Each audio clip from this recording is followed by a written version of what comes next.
Dodgers fans, you can't miss this. Subscribe to our channel for the latest news, exclusive analysis, and all the passion that only a true Dodgers fan understands.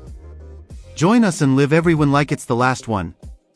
Dodgers, Rangers had interest in Blake Snell prior to trade deadline.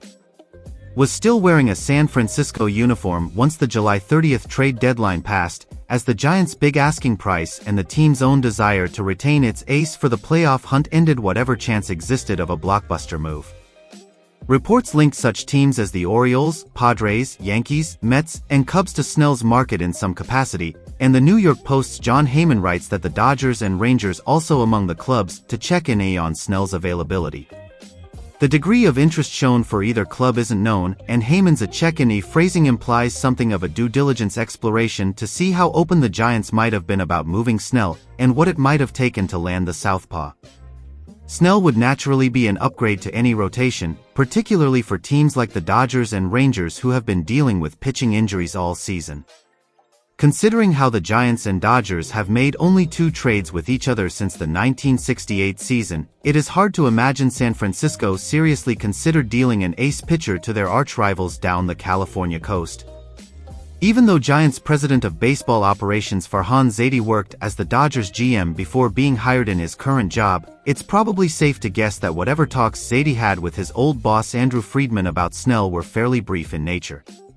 Los Angeles instead landed Jack Flaherty as its biggest pitching prize of deadline season, and will be counting on Flaherty and some injured pitchers returning from the IL to bolster the staff heading down the stretch and into October.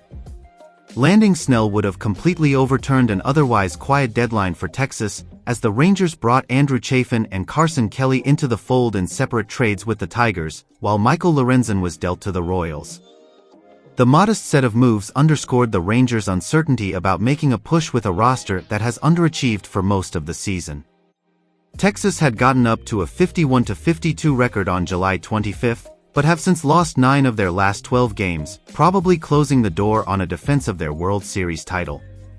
Similar to the Dodgers, Texas has also been playing without most of its first-choice rotation for the better part of the year.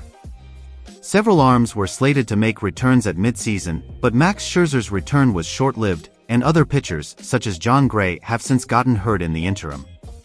A win-now move like acquiring Snell might have backfired if the rest of the roster wasn't up to par, so it could be that the Rangers also had something of a cursory interest in Snell's services.